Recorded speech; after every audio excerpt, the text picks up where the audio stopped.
நீங்கள் மக்களை புரிந்து கொள்ளவில்லையா, மக்கள் உங்களை புரிந்து கொள்ளவில்லையா? இல்லை, மக்கள் நாட்டை புரிஞ்சு கொள்ளல, எங்களே புரிஞ்சு கொள்றது இல்லை விஷயம். ஏன்னு கேட்டால் நீங்கள் பார்த்துக்கிட்டா எவ்வளோ பெரிய கேண்டிடேட் மாடல இன்றைய தோற்றுறீங்க. நீங்கள் ஈஸ்ட் எடுங்களே,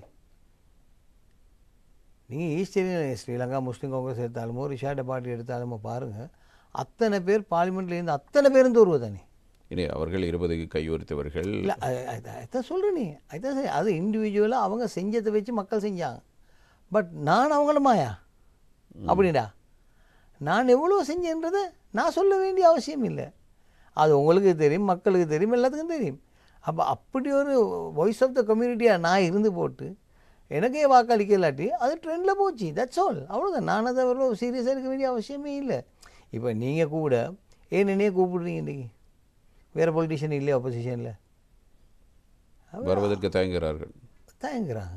பேசலாம், வந்து என்னத்தை சொல்ல, என்னத்தை செஞ்சேன்னு சொல்ல. எங்களுக்கு எங்கேயும் போயிலும் எங்கேயும் ஃபேஸ் பண்ணல, நோ இஷ்யூ. நான் அந்த அனௌன்ஸ்மெண்ட் பண்ண நாள்லேருந்து நான் வெளியே தான் இருந்து கொண்டிருக்கிறேன், மக்களை பார்த்து கொண்டு தான் இருக்கிறேன். நேற்று நைட் நான் எல்லா ஆர்கனைசர்ஸ் மாதிரி கொண்டு ஒரு பார்ட்டி ஒன்று போட்டு அவங்களுக்கு தேங்க் பண்ண என்னோட வேலை செஞ்சது. இதுதான் நாங்கள். அப்போ நேற்று வந்த லேடிஸ் வந்து சொன்ன என்ன கதைன்னா, இவ்வளோ காலம் நாங்கள் வெத்தினவனே எங்களை கூப்பிட்டு சாப்பாடு போட டைமில் தோத்த நீங்கள் மக்களை கூப்பிட்டு ஒரு சாப்பாடு போடுறீங்களே, இதுதான் பெரிய விஷயம் சொல்லி. அது உண்மையிலே சந்தோஷம் ஒன்று தானே. Meeting people, greeting people, eating with பீப்புள்ன்றது அது உண்மையிலே ஒரு சந்தோஷம் தான். அவங்களுக்கு நாங்கள் அவங்களோட இருந்து சாப்பிட்ற போல அது ஒரு பெரிய ஒரு த்ரில்லாக இருப்பான். So that is what politicians must. அதாவது நீங்கள் தேர்தல் தோல்வியடைந்தது பிறகு உங்களுடைய ஆதரவாளர்களுக்கு நீங்கள் உணவளித்திருக்கிறீர்கள்.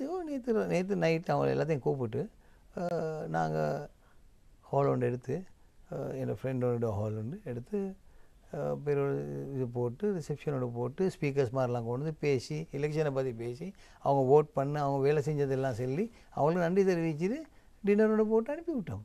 அதில் அந்த மன்சர் வந்தவங்க நான் எதிர்பார்க்காத விதம் நான் இன்வைட் பண்ண ஒரு தொகை, ஆனால் அதில் ஆல்மோஸ்ட் 1.5% கூட வந்துட்டாங்க. வந்தவங்க ஓட் போட்டவங்க தானே. அது என்னமோ அவங்களோட மனசுக்கு தானே இருப்பான்னு தெரியும். இதுதானே உண்மையான கதை. என்னென்னா, உங்கள்கிட்ட வேலைக்கு 1,00,000 பேர் வந்திருப்பான் அந்த வருஷத்துக்குள்ளே. அந்த 1,00,000 பேரில் நான் என்ன 10,000 பேரையும் எதிர்பார்க்க மாட்டேன். அது எங்கட கம்யூனிட்டி. அதை நீங்கள் ப்ளேம் பண்ணியமான அதை பற்றி நீங்கள் பேசவும் கூடாது. நான் என்ன டிசிஷன் ஆகிட்டேன். நான் யாருக்கிட்ட எனக்கு ஓட் பண்ணிங்களா இன்ன வரைக்கும் கேட்டில்லை. அது தெரிவிக்கல. அது வந்து இண்டிவிஜுவல் ரைட் உண்டு. அவங்களுக்கு 5 வருஷத்துக்கு ஒருக்க கிடைக்கிற ஒரு ஃப்ரான்ச்சைஸ் டு ஓட். அப்போ அவங்க போய் ஓட் பண்ணாங்கன்னா யாருக்கு ஓட் பண்ணுன்னு கேட்க வேண்டிய அவசியம் எனக்கு இல்லை. ஏண்ட ஸ்கில்ஸையும் ஏண்ட டாக்குமெண்டேஷன் எனக்கு போடலும் அவங்களுக்கு அதை ஓட் பண்ணுறதா இல்லைன்ற தீர்மானத்தை அவங்க தான் எடுப்பாங்க. So you have to just wait and sea.